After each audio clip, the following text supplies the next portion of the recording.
Welcome back, everybody. Real World Retirement, the podcast. I am your host, Alexander Pushman. And, the whole purpose of this podcast is really to educate you. If you're sitting out there and you're just looking for information, you're trying to learn. God bless you, and hopefully you've stumbled upon a great resource to that. If you're thinking about retirement, you're already retired. This whole educational platform that we put together is 100% to give you real world examples of obstacles that you will come in touch with at some point in your retirement journey, and then giving you solutions. Our goal is not to be fear oriented in this podcast. It's to be solution oriented, which is exactly how we handle our financial advising that we do here at Foguth Financial Group. So our whole goal is education. If this is your first time joining us, please look back through some of the other episodes. We have a great wealth of information that's already in past episodes. If this is your first time joining us, welcome. And our whole goal is that you walk out of here with a couple nuggets, learn something new, get you thinking about something maybe you weren't aware of. So today, very excited. I have a phenomenal guest, Cody Campbell here. He's one of our lead advisors out of our Grand Rapids office. Cody, thank you for joining us. Thanks for having me. Absolutely. And Cody is he's a pretty unique guy pertaining to, he's got a wealth of experience in the business. When it comes to portfolio analysis and understanding portfolios, Cody's one of the best. And so no better subject to have Cody talk to is we're going to be talking about purpose behind your portfolio or purpose behind a portfolio. And really what we're going to be talking about is, something we always talk about is like, hey, give money one job. You've referred to that. I say that all the time. I'm the broken record. But really, what's your portfolio do for you? And we're going to dissect that. And we're going to go through kind of three different areas. We're going to talk about number one. We're going to talk about some, how do you create a purposeful portfolio? How do you create something that actually has meaning behind it? Number two, we're going to talk about some of the struggles that people who self-manage their money go through and give you some ideas and some solutions to that. And the third thing we're going to talk about is the old 60-40 stock to bond ratio blend and kind of poke some holes at that. Make sure you're thinking if that's you. So, Cody, first thing I always like to start out with, let's, kind of tell us a little bit about yourself and how you got to be a financial advisor.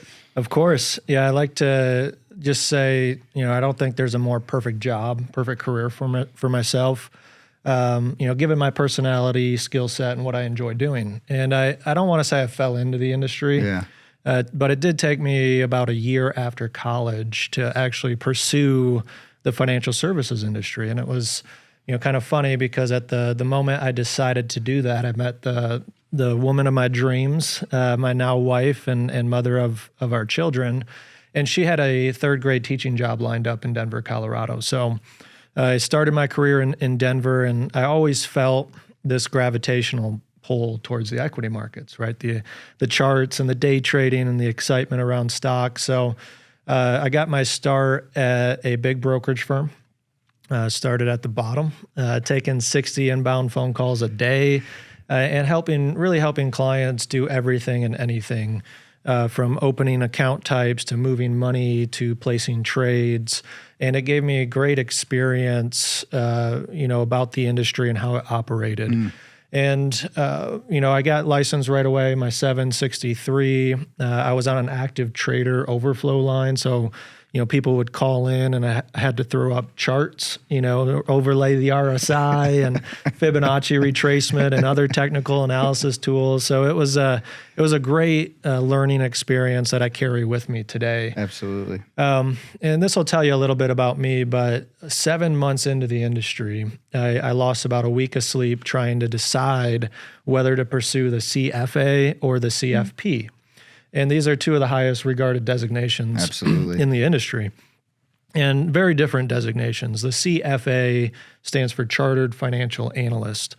And I like to explain it's, 2 feet wide and 2 miles deep because it's all about capital markets, analyzing stocks, earnings reports, accounting practices, beta, Sharpe ratio, standard deviation, duration of bond portfolios. Oh, yeah. All the fun stuff, right? All the fun stuff. So, and that's really what intrigued me to get into the industry was the investment side of things. But the CFP is more broad. It's 3 miles wide and 3 miles wide and 3 feet deep.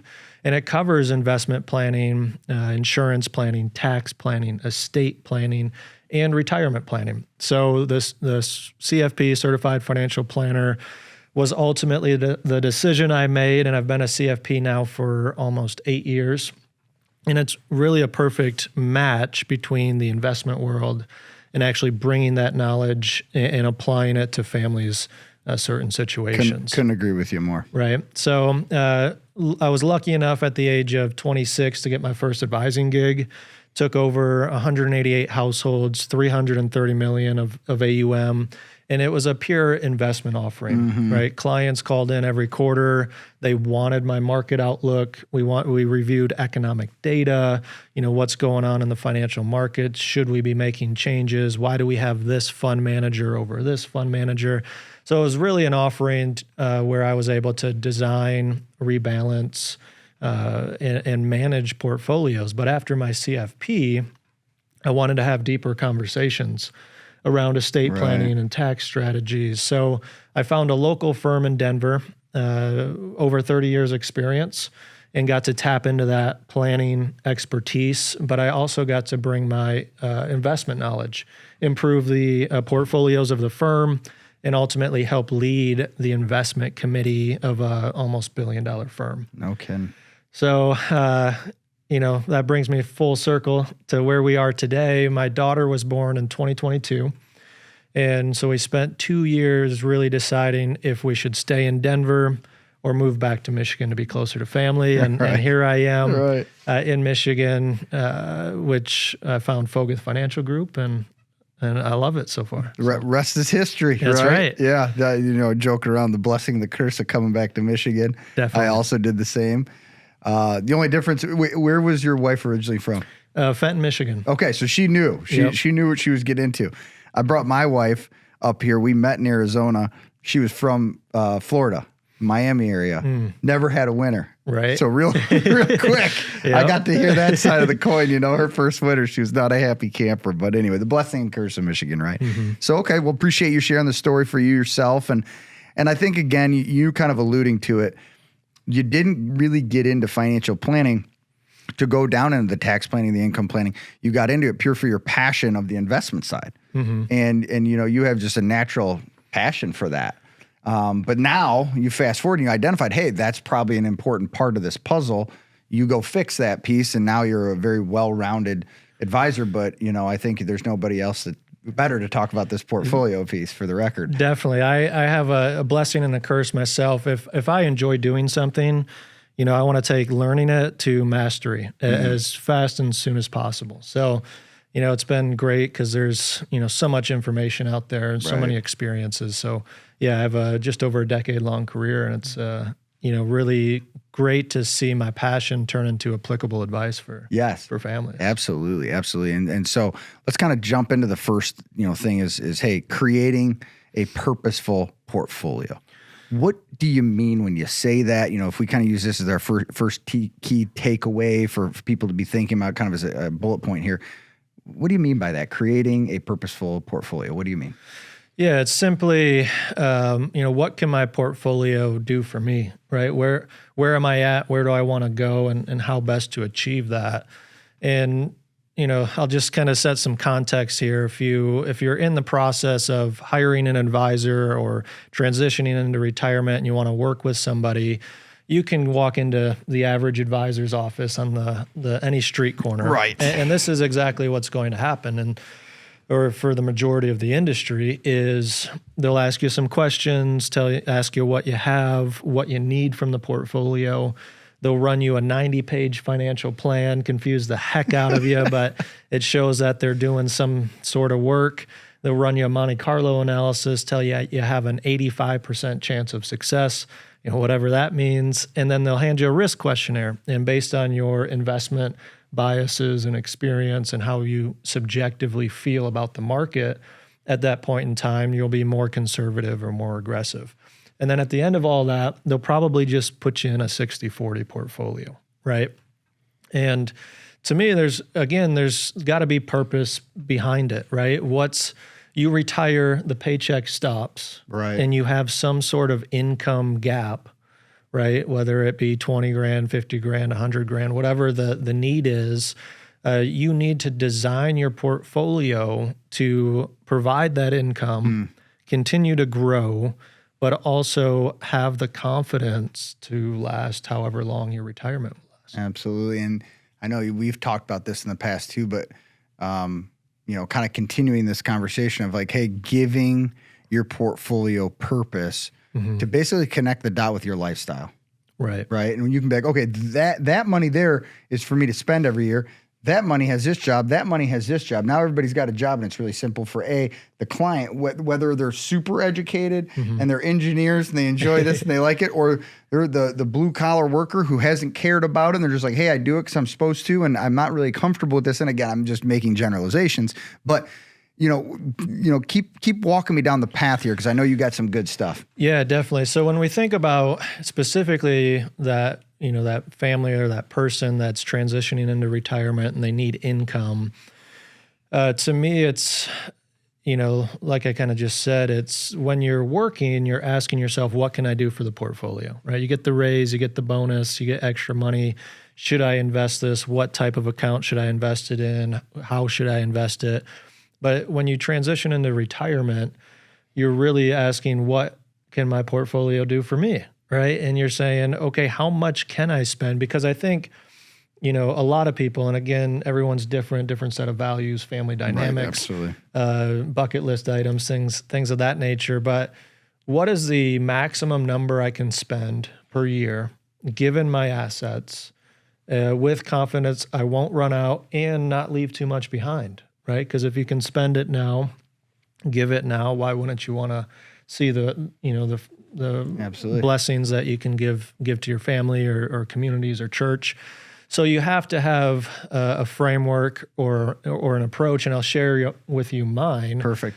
And the framework really starts with basic needs. So just to throw some numbers out there to give you kind of an example, if you, let's just say you have $1.2 million, various account types, and you need $20,000 to pay the bills and, live the quality of life that you just think you should live. Right. Well, I'm going to do some math in the background, crunch the numbers, and if we allocate the portfolio appropriately, I'm going to come back and probably tell you can spend, for example, $50,000 a year with confidence. And so that's a different conversation. Right? You come into my office saying you only need 20 and I can tell you can spend 50. That's a fun conversation Absolutely to have. It is. That's absolutely a fun conversation. And the purpose behind the portfolio is so important to give you confidence to spend that 50 and make it last. So the first stage of this framework is your basic needs. I like to start with 5 years worth, at least as a starting point, of spending in a conservative or principally protected allocation, something that won't go backwards, that we can weather out market volatility and know we have 5 years worth of spending. And I don't just pick 5 years just because it's, a number out there, but historically down markets, or I should say bear markets, last under 18 months. They can last up to 3 years. In 2008, it took almost 6 years for the markets to fully recover and get back to where they were. So 5 years really historically gives us a good confidence level to withstand any type of environment. Right. If we need to pull cash from the portfolio, we're going to take it from that buffer in down markets. So the second piece of the puzzle is the meat of the portfolio. I want 15 years roughly of spending in this allocation. So 15 times 50 is 750,000. And we want some growth. We want to focus on income. We still want some defensiveness, but this is going to generate us a lot of the cash flow that we need and support that $50,000 spend number in this hypothetical example, because we're going to focus on dividend yields, dividend strategies, which we have. And from there, if you've been following along, we have 250 in that conservative, if you will, for lack of a better term, 750 in moderate. So we still have 200,000 to allocate, and we can get more aggressive. We can maybe earmark this for legacy, right? 15 plus year time horizon. We can invest in the future, AI, technology, things that are going to be more volatile, but give us a chance for a higher growth growth rate. So, and really what you're talking about is when you're saying, I'm going to give your portfolio purpose, you're going to give X amount of dollars, one specific task. Hey, 250 grand. I want you to be safe. I don't want you to have any risk, right? Right.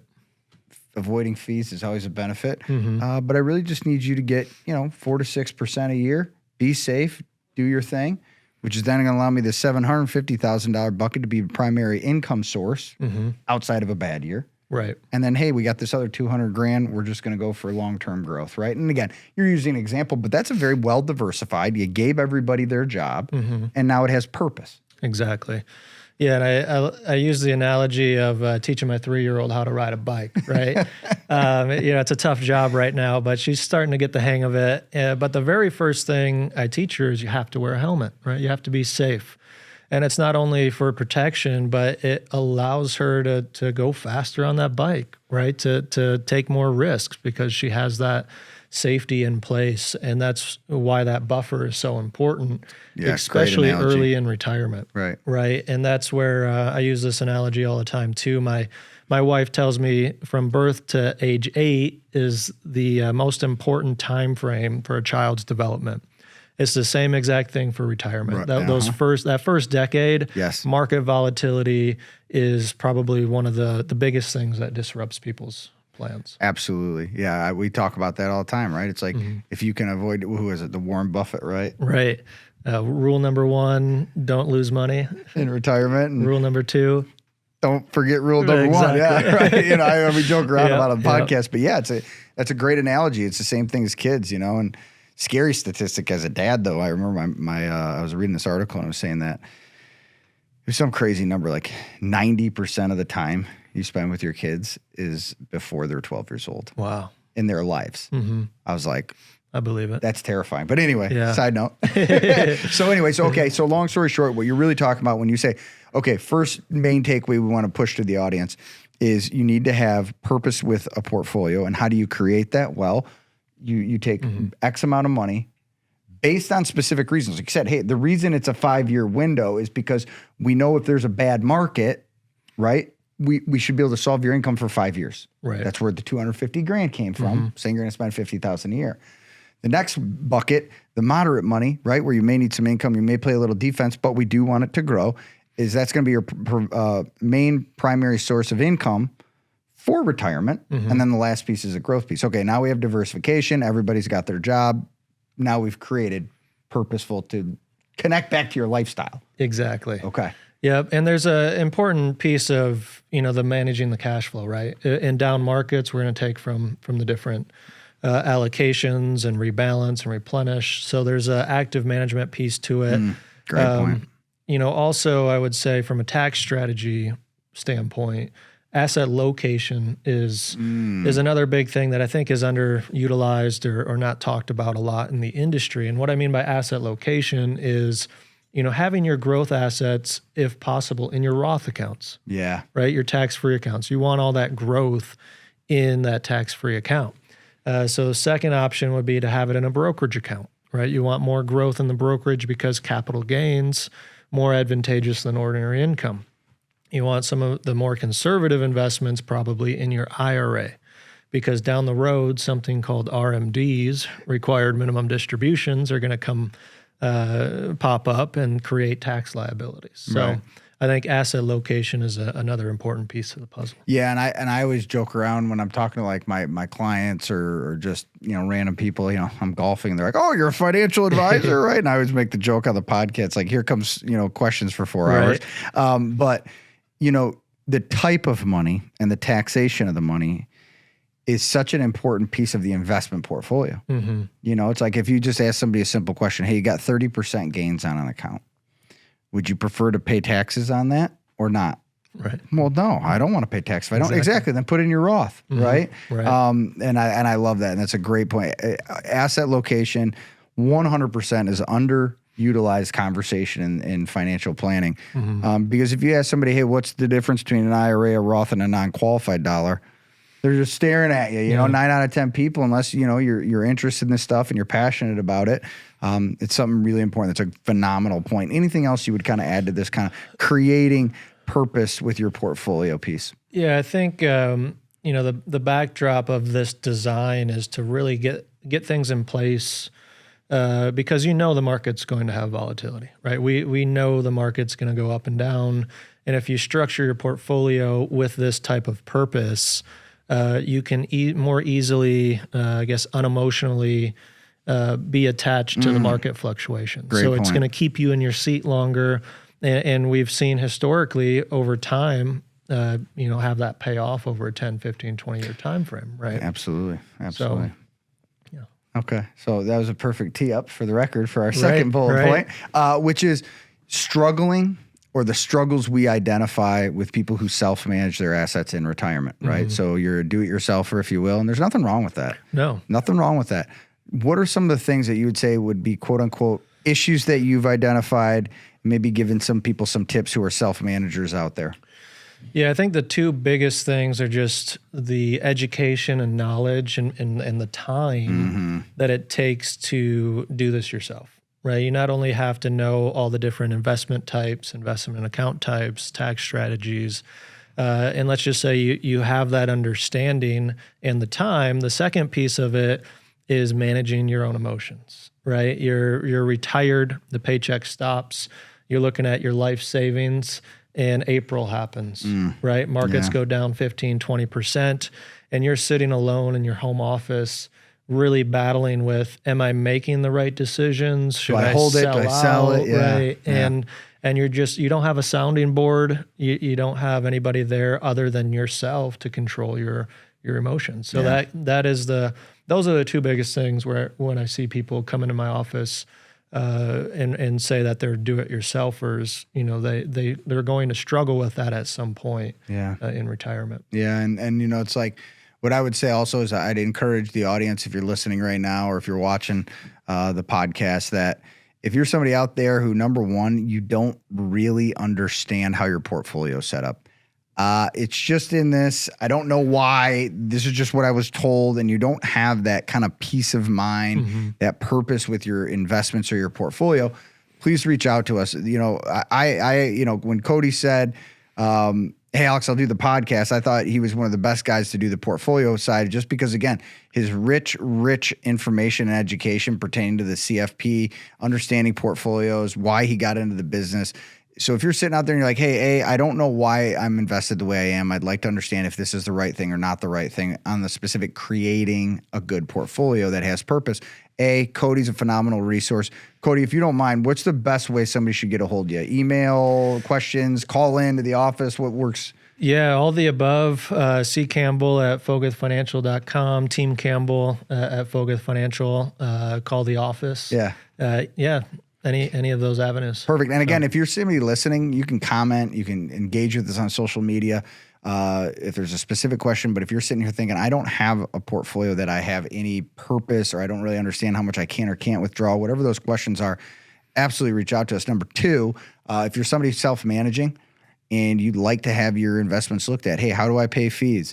Am I in the right stuff? Am I taking too much risk? Am I not taking enough? Again, we're here for you. This is what it's all about. I'm going to encourage you to take some action, though, because there's a reason you're hearing it. There's a reason, in the last podcast I did, we ended up getting the conversation, talking about God, the spirituality of when you hear something, you're supposed to take action, right. Anyway, I wouldn't do it to a different place. But if you're hearing something and you're just sitting there thinking, hey, I need some help or some further education, that doesn't have a cost with us. We do this stuff. We give, we do referrals all the time where we sit down with folks.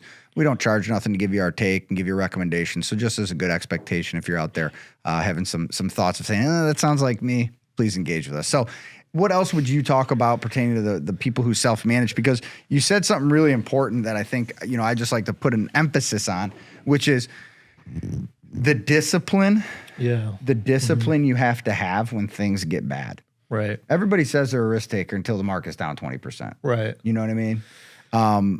The emotional hide. I always say, I think in my take of our job as our advisor team, part of what people pay us for is to not be emotional. Right. In our job. What other things would you add that would be things to talk about for the folks who are managing their own investments, self-managers? Yeah, I think, one of the first questions I always ask somebody is, what is your ideal retirement, right? What is it you want to do in this new chapter of retirement? And what I see kind of to your question of do-it-yourselfers is they don't have a good grasp of what they can actually spend with confidence, Yeah, that's a right? good point. So you see a lot of retirees get more conservative as they enter retirement because they're saying, oh, well, I can't take risk anymore. I'm going to just have to settle for whatever the risk-free rate is, 4 or 5% of buying treasuries or CDs or other investments. And it really, yes, maybe you don't run out of money, but really it's about maximum spending and living that, getting that fulfillment out of retirement, something you just sacrificed 40 years for. And I'm sure you're young enough still and you want to do things and cross some things off the bucket list. So I would say that's a common thread. And what I also see too is like people usually spend more in the first couple of years than they even anticipate. Yeah. Yeah, it's what the go-go years, the slow-go years, and the no-go years, right? 60s, 70s, 80s, right? And they call it, there's a bunch of research out there, but the smile, right? So meaning you're going to spend more in that first decade of retirement. Great and point. And then it kind of smiles out, but it picks back up because of healthcare costs. Right. You end up in a home, things. right? You're spending more than you want. I Right. can guarantee you that. So that's a great point. The other thing I know you and I had talked about with the self-managing piece, and again, just things to think about, was the folks who maybe have a spouse who isn't as well educated as them, right? What would you kind of give us some advice for, proactive approaches for those folks? Because there's nothing wrong with managing your own money. Right. Just make sure you know the game and the rules you're playing at, right? Exactly. If you're doing this yourself, there's typically, in my experience, a financial spouse and a non-financial spouse. Someone that enjoys doing this, has the knowledge, has the confidence, has the time, and there's usually a spouse that wants They're nothing. like, they take care of it. Yeah, exactly. I trust you. I just tell me how much I can spend and that we're okay. right. That's my wife. Yeah. But my wife knows exactly who to call if something were to happen to me to carry on our finances and managing them well for our family. And if you are doing this yourself and you're a good advisor, a good advisor would plan ahead and maybe think about, starting a trusted relationship purely for that non-financial spouse, because as you age, you're not going to be able to do this forever. Health concerns, life happens. So it's just really important to have your family taken care of if and when something happens to you. Yeah, and like when you start talking about that, I just start going through clients that I have and people I've worked with. It's like, the first example I thought of was I work with a gentleman who's he's in his 70s, done it himself his whole life, does a great job, very knowledgeable, knows enough to be dangerous. I always joke around and say about, but what happened to him? He has a, let's just say, psychological mental disease where he is deteriorating, and it's not a if, it's a when. And, it was probably about a couple of years ago, he sat down with me and said, listen, Alex, he goes, I don't need you today. I want to give you these 2 accounts just to start the relationship. I'm going to need you in the next 3-4 years because, I have X. And when I get to the place where I can't do it, I need to make sure there's somebody there to take care of my money. Even when I'm gone, my wife is younger, she's healthy, as well. I need somebody there that I can, go at peace and know she's going to be okay. Right. So, it's a couple small accounts that I manage and we meet, once a year and we just talk. He updates me. Last time I saw him though, he said, hey, I think we're getting close because unfortunately he's having the harsh conversation with himself. He's deteriorating and he needs help. Right. And it's tough conversations, but the proactive piece I think is a wonderful example of if you're in that boat, knowing at some point you're probably not going to be able to do it at the same capacity. Right. And the alternative is you don't do that. You have that issue and now you have a grieving spouse who knows nothing about the financial situation and she has to do that while she's, or him. And cross your fingers that she doesn't get in front of some, candidly, some dirtbag financial advisor who's taking advantage of people and maybe chasing commissions and not doing the right thing. Right. So I absolutely, that's a phenomenal point. Anything else you would add to that kind of topic of just, people who are self-managing, things to think about to make sure they're not, again, not to be fear-oriented, to be solution-oriented? No, I think we covered most of it. It's really, do you have the knowledge and the time and the confidence to run your own investment management and financial planning? Are you going to stay disciplined when the market fluctuates and goes down? And are you able to do it for a long time? And is that your best option? Yeah, absolutely. And I kind of jumping into the third topic, we want to talk about the old 60-40. Don't get me started. The old 60 stock. So what we're talking about, everybody, if you're not, well versed in the financial industry, 60-40 is what a lot of people do for what they'd call like a moderate investment. Hey, 60% of your investments are stocks or equities, 40% are bonds. This has been popular for a long time. The target funds you have in your 401k or 403b, 2030, 2035, 2025. Understanding what this really means and understanding what your alternatives are is extremely important. So, Cody, if you want to kind of break down some of the things you think about and try to educate the listeners and other folks that you've sat with over your time. Definitely. I mean, it's just such a blanket approach, right? It's a, one size fits all approach. There's, again, the whole title of this episode is Purpose Behind Your Portfolio. So it's really asking yourself or your advisor or your retirement account, a plan administrator or whoever's managing your 401ks, why do I have 40% in bonds? Why do I have 40% in stocks? Like what is the purpose of this and what can it actually do for me? What's the risks, right? And I think we've all been sold that bonds are safe, right?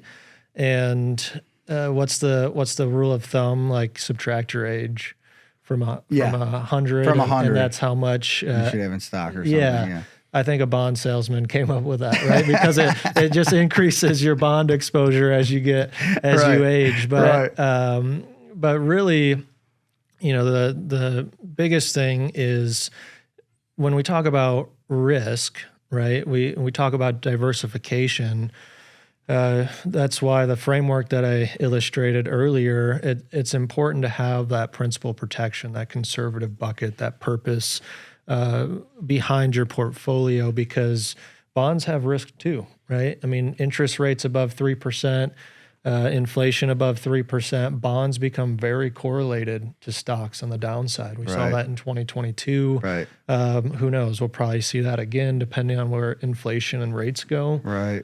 So there's just, you have to have other alternatives, other options, and you have to be educated and know where they fit in the portfolio to keep you on track and going forward. It's like the term I always use is like bond replacements, right? Understanding what things that you can use that have a similar, call it risk tolerance, right? Because to your point, the first thing you said, people have an understanding that bonds are safe. They're not safe. They're safer. They're safer than a stock most of the time, but you go to that 2022 example, and on both sides of the fence, you're getting beat up in a 60-40, right? The stock market's down 18, 20, whatever the number. Bonds are down 13. Yeah. That's not a good year. And they kind of told us what was happening beforehand. Exactly. And I'm not talking about time in the market.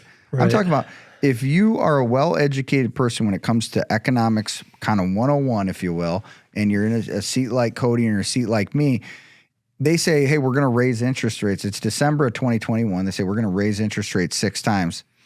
I can promise you I wasn't using bonds at that point in time. Right. It wasn't the time to do so. Now, does the reserve always do what they say they're going to do? No, definitely not. But, so it's understanding your options. Yeah, and situations like that, I mean, the writing's on the wall to some degrey. Yeah, I mean, if you look at, the interest rates over the last 40 years, I mean, we've been at zero essentially for the last decade, from 2020 to the great financial crisis. And then COVID happened and we've reversed trend. And so, yes, again, talking about struggles of managing this on your own, or if you are in a 60-40 and your advisor hasn't made those tactical shifts or at least brought some new ideas or options for the bond part of your portfolio, maybe it's time to get a second opinion. And Cody's one of the nicest guys. So when he says that, he means it, and it's true because I haven't, you personally, and again, not throwing darts at anybody, I have not used bonds. I didn't use bonds in 2022, 2023, 2024. The first time I started using bonds again was in the first quarter of this year, personally, for my clients, I should say. And I'm not saying all bonds are bad. That's not what we're saying. Right. We're just saying if you don't understand all the options out there, so if you're sitting in a 60-40 or you're heavy in bonds, I just had a phone call earlier today, matter of fact, a guy fired his advisor and he made some money, invested with this advisor, called the advisor when the pandemic hit in 2020. And he says, hey, I'm a little nervous about the market. You know, what can I do? Because he's a more conservative guy. And the advisor goes, what do you got in mind? He's like, well, that's what I pay you for, is to bring options to me and be proactive. So he ended up moving his money and he sat in treasury since. And so I just said to him, I go, so you probably haven't had a great experience over the last couple of years. He's like, that's exactly why I'm on the phone with you right now. You know, he's a personal referral. And to Cody's point, though, if you're sitting in a 60-40 or you got a bunch of bonds, you don't know what you can do to have an alternative or a similar asset class pertaining to that lower risk, conservative risk, please reach out to us. We can educate you on kind of the things that we're using with families that we've seen success with. And again, are more conservative investments, kind of that replacement of the bond space. Right. And just to kind of tie a knot on it, back to the illustration of the portfolio of, the different allocations that I explained, you're probably more aggressive, if you will, in that approach, right? Yeah. Because you do have principal protection, you do have a moderate and you're talking about that 250 in the buffered space, 750 dividend, if you will, and 200 aggressive. Right. You're probably sitting at a 70-30 or 75-25 if we want to zoom out and look at the macro view. So I like to kind of say, and I don't know if this will make sense, but in a 60-40 blanket with no purpose, you're probably more conservative than you need to be on the equity side and more aggressive than you need to be on the conservative side, on the bond side. Yeah, I agree with that. Alternative investment choices. And again, we spend most of our time when we meet with people. I mean, we've talked about this, but most of our time is spent educating people on the investment choices. This is what we like. This is what we don't like. Yeah, that's why I just love our process, because it's purely educational and informative for the people that walk into our offices. Absolutely. And really our approach, and I learned this early in my career, right? A lot of advisors lead with solutions first and strategies. But if you take the approach of understanding where a client is and where they want to go, you then only can solve for how to get there, what your options are, and what's the pros and cons, given the person's values and family dynamics. And absolutely. So. Understand it before you give a solution. Yes. Yeah, and for the record, that's a key way. Somebody may be inexperienced or has another agenda. Right. Is they're selling you something without understanding your situation. Right. I mean, if you get to a 60-40 after that, great. Great. But usually it doesn't end up like that if you have that certain approach and purpose. Yeah, so. Absolutely. Anything else you would add? Because we basically covered three really good things when we talk about having purpose behind a portfolio. How to create one, right? And you kind of walked us through your framework, which is great. And we use that example, like the $1.2 million bucket. Then you dove into, some of the issues that people who self-manage their own assets run into and making sure they're thinking about that proactively. And then the third piece we were kind of just unfolding is that 60-40 blend, understanding, hey, is it a fit for you? Do you understand all your choices? Anything else you would add that you think is important that a listener or somebody either retired or looking at retirement should be thinking about? I guess I'll just say, there's levels to this, right? Different advisors have different experience and expertise. If you're doing this yourself, there's just a lot that you need to know. And really at the end of the day, it's just about, providing peace and purpose for your money. And if you don't have something in place and a well-detailed, thought-out plan, for everything, your investments, your tax strategies, your estate plan, your long-term care planning, I would just encourage you to sit down with a professional and get that second set of eyes. Yeah. Make sure you're living your ideal retirement. Absolutely. Because to your point, you worked hard. You want it to work for you. You want to allow you to have that lifestyle. And I don't think, to your point, I've never had somebody be like, Alex, I can spend an extra 30 grand a year. They're not mad about that. No, you don't say favorite. it just to sugar them up. You're saying it because it's right, math. Right. And I think a lot of advisors don't do that because they don't want to see that extra money leave their business. That's right. a phenomenal point. But it's the best conversation I can have. Right. 100%. Is saying, hey, you can spend more money. And you get to have those conversations around what do you want to do with it, right? Help family, help grandkids in college, a down payment for a house, whatever it is. So it's meaningful. Yes. Because a lot of the times people, when they do get the money for the record, because he and I know better than most, and our advisor team knows us better than most of the time when people inherit money, they don't need it anymore. Right. They're 60 years old. Mm-hmm. They're 65, 70 years old.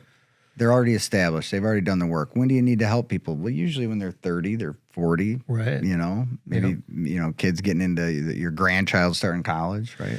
Yeah, and I just note this, like since COVID, and I don't know if it's just been a shift, but I see more of my clients wanting to give now. Me too. Than leave a big chunk behind. Me too. And I don't know if really I can draw a line in the sand after COVID. So I don't know if that had to the psychology or something. Right? I don't know. Yeah, that's a big health point. scare, and clients want to give more if they can, but you have to educate them and give them the confidence that they can spend more. Right. Yeah. Because you don't want to give too much too early. Right. Exactly. Shooting yourself in the foot. Great. Exactly. So Cody, thank you so much. Yes. Thank you for joining us today. This was awesome. Again, if you're sitting out there and you feel like, whether it's a 60-40, you don't really understand what your investments are, you're a self-manager and you want to better understand what that process looks like pertaining to getting a second opinion, and or you don't have a plan, these are all great reasons to take action. Reach out to us and we're here to help you. And it's not going to cost you nothing. We do these second opinions. We do them for free. If we end up working with people, we tell them exactly how we get paid and compensated well before we have that conversation. So just to set a good expectation. But again, Cody, thank you for coming. It's awesome. If anybody out there wants to talk to me, you can. Number one, thank you to all you listeners out there who've been following us on this journey, who've subscribed to the podcast, who's followed us on social media through this podcast. We hope you're enjoying this. We enjoy doing it. Our whole advisor team absolutely has a blast. Our marketing team has an absolute blast doing this. We love trying to educate people. And again, be solution oriented. Our job is not to come out here and try to scare you into doing something. That's what in my opinion, bad financial advisors do.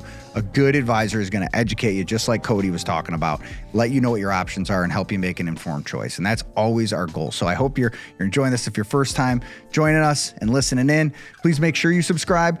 We got a whole bunch of other episodes you can listen to. We have more coming, but hopefully you're getting some good nuggets out of this and learn something new every time you tune in. So I'm Alexander Pushman, your host. I hope you really enjoyed the episode today of Real World Retirement, the podcast. And again, subscribe, join us, and thank you for joining us. God bless you. Have a wonderful day, and we'll see you next time.